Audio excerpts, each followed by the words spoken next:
Good evening everyone. Last video में हमने देखा था बोर एटॉमिक मॉडल के 5 पोस्टुलेट्स। एक और बाकी है जिसे हम बाद में देखेंगे।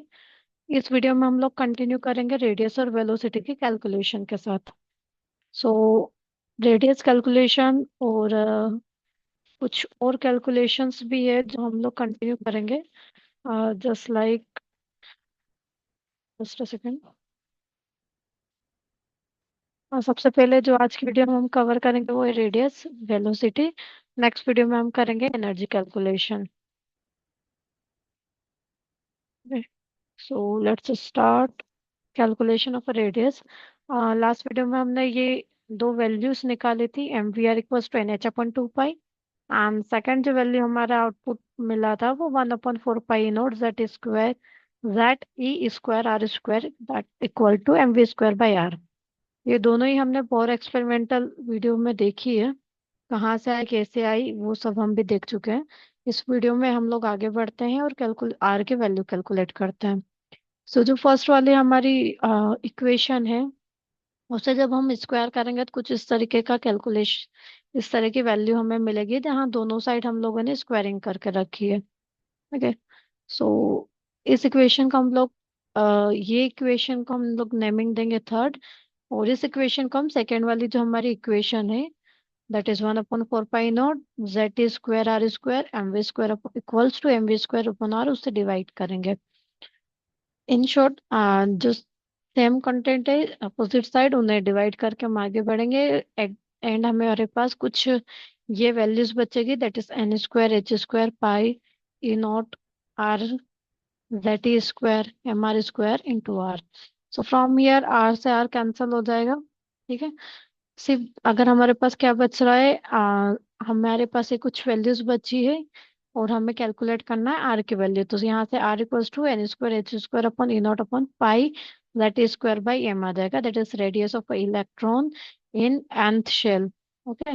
जब भी हमें किसी और रेडियस निकालनी होगी तो हम एन की वैल्यू चेंज करेंगे, वहां पे उसकी वैल्यू पुट करके इसे सॉल्व कर लेंगे। इसे थोड़ा और इजी करते हैं याद रखने के हिसाब से। तो ये जो पूरा फॉर्मूला है हमारा H square E nought pi M A square, इसको अगर हम कैलकुलेट करेंगे तो इसकी वैल्यू आती है 0.53। Okay. So 0.53 into N square by Z, ये इजी है लर्न करने के लिए और क्वेश्चन सॉल्व करने के लिए। अब इस पे क्वेश्चन कैसे बनते हैं। दे विल आस्क कि find the radius of first shell of hydrogen atom. Hydrogen atom के फर्स्ट शेल की आपको रेडियस कैलकुलेट करनी है। सो फर्स्ट शेल की रेडियस हम लोग कैसे कैलकुलेट करेंगे। हमारे पास फॉर्मूला गिवन है that is this one 0.53 N square by Z. यहाँ पे एन हमारा नंबर ऑफ शेल है that is K L M N, उसका नंबर हम यहाँ पुट करेंगे। जेड क्या है, एटम का है। यहाँ पे हाइड्रोजन के केस में उसका नंबर 1 होता है, इसकी जगह हम 1 पुट करेंगे। एन स्क्वायर की जगह भी हम क्या पुट करेंगे 1। ठीक है। फर्दर इसको सॉल्व करेंगे तो आर की वैल्यू हमारे पास आ जाएगी। सेकेंड वेलोसिटी कैलकुलेट करना है, same M V R N H upon two pi, M V R equals to N H upon two pi वाला फॉर्मूला हमारे पास है। ठीक है। आर की वैल्यू अभी हमने कैलकुलेट की वो यहाँ पे हम पुट ऑन करेंगे, इसको सॉल्व करेंगे तो वी का वैल्यू हमारे पास आ जाएगा that is as Z A square 2 pi E nought N. Same जैसा कि हमने रेडियस वाले केस में किया था, जो वैल्यू कांस्टेंट है उन्हें बाहर निकाल के कैलकुलेट कर लेंगे।